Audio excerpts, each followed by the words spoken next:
ತುದಿ ಬಟ್ಟೆಯಲ್ಲಿ ಇಟ್ಟುಕೊಂಡು ಹೊರಗೆ ಹೋದ. ಯಾರೋ ವಸುದೇವ ತಂದೆ. ಹೋಗುತ್ತಿರುವಾಗ ಧಾರಾಕಾರ ಮಳೆ ಗುಡುಗು ಆದರೂ ಕೂಡ ಆದಿಶೇಷ ತನ್ನ ಎಡೆಯನ್ನ ಕೊಡೆಯಾಗಿ ರಕ್ಷಣೆ ಮಾಡಿದ. ನೋಡಿ, ಎಲ್ಲ ಆತನ ಮಾಯಾಲೀಲೆ. ತಾಯಿಗೆ ಬ್ರಹ್ಮಾಂಡವನ್ನೇ ತೋರಿದ. ಹಾಗೆಯೇ ಯಮುನಾ ನದಿ ಇಬ್ಬಾಗವಾಗಿ ಅವನಿಗೆ ಗೋಕುಲಕ್ಕೆ ಹೋಗಲಿಕ್ಕೆ ಅವಕಾಶ ಮಾಡಿಕೊಡ್ತು. ಹೀಗೆ ಈತನ ಮಾಯಾಲೀಲೆ ಒಂದು ಎರಡು ಅಲ್ಲ, ಅನೇಕ ಹಾಡುಗಳಲ್ಲಿ ಕೇಳ್ತೇವೆ ನಾವು. ಮೆಲ್ಲ ಮೆಲ್ಲನೆ ಬಂದರೆ ಗೋಪಮ್ಮ ಕೇಳೆ, ಮೆಲ್ಲ ಮೆಲ್ಲನೆ ಬಂದು ಗಲ್ಲಕ್ಕೆ ಮುತ್ತ ಕೊಟ್ಟು. ನೋಡಿ, ಇಲ್ಲೂ ಕೂಡ ಆತ ಮಾಯ. ಗೋಪಿಕಾಸ್ತ್ರೀಯರನ್ನೇ ರಾಸಲೀಲೆ ಮಾಡಿದ್ದ.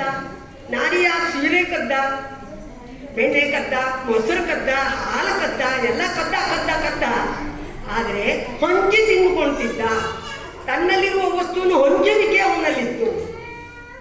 ಹಾಗೆಯೇ ಇನ್ನು ಈತನ ಗುಣಗಳು, ಆದರ್ಶ ಗುಣಗಳು: ಧೈರ್ಯ, ಧೀರ, ಶೂರ, ಗಾಂಭೀರ, ಪರಾಕ್ರಮಿ, ಇಷ್ಟೆಲ್ಲ ಗುಣಗಳನ್ನು ಹೊಂದಿದ್ದ. ಕ್ಷಮಾ ಗುಣಗಳನ್ನು ಹೊಂದಿದ್ದ. ಇತರರಿಗೆ ಸಹಾಯ ಮಾಡುವ ಪ್ರವೃತ್ತಿಯನ್ನು ಆತ ಹೊಂದಿದ್ದ. ಗುರು ಹಿರಿಯರಿಗೆ ವಿಧೇಯನಾಗಿದ್ದ. ಮಾತೃಭೂಮಿಯ ಮೇಲೆ ಅನನ್ಯವಾದ ಪ್ರೀತಿ, ಗೌರವ, ಪ್ರೇಮ ಇಟ್ಟುಕೊಂಡಿದ್ದ. ಈ ಎಲ್ಲ ಗುಣಗಳು, ಆತನ ಗುಣಗಳು ಹೇಳಲಿಕ್ಕೆ ಹೋದರೆ ಒಂದು ಎರಡು ಅಲ್ಲ, ನಿಮಗೆಲ್ಲ ಮಾತೆಯರಿಗೆ ಗೊತ್ತಿದೆ. ಇದರ ಬಗ್ಗೆ ಮತ್ತೆ ವಿಶೇಷವಾಗಿ ಹೇಳುವಂಥದ್ದಿಲ್ಲ. ಇನ್ನು ಈತನು ಕ್ಷಮಾಗುಣವನ್ನು ಹೊಂದಿದ್ದ. ಹೇಳಿಕೊಂದು ಸಣ್ಣ ಪುಟ್ಟ ಉದಾಹರಣೆ ಅಂದರೆ, ಯಮುನಾ ನದಿಯಲ್ಲಿ ಕಾಳಿಂಗನೆಂಬ ಸರ್ಪ ವಾಸವಾಗಿತ್ತು. ಅದು ಆ ವಿಷವನ್ನು ಬಿಡ್ತಿತ್ತು. ಆ ನೀರನ್ನು ಕುಡಿದ ಜಲಚರಗಳು, ಪ್ರಾಣಿ ಪಕ್ಷಿಗಳು ಎಲ್ಲ ಹಸು ನೀಗಿದವು. ಇದನ್ನು ತಿಳಿದುಕೊಂಡ ಕೃಷ್ಣ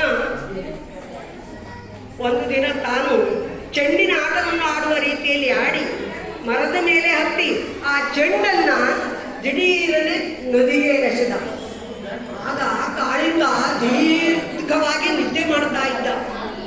ಆತನಿಗೆ ಎಚ್ಚರವಾಯಿತು, ಸಿಟ್ಟು ಬಂದು ಅವನಿಗೆ ಕದನ ಮಾಡಲಿಕ್ಕೆ ಬಂದ. ನೋಡಿ, ನಮ್ಮಲ್ಲಿ ಹಿಂದಿಯಲ್ಲಿ ಒಂದು ಇದಿದೆ: ಜೋ ಆದ್ಮಿ ದೂಸರೋं के लिए गद्दा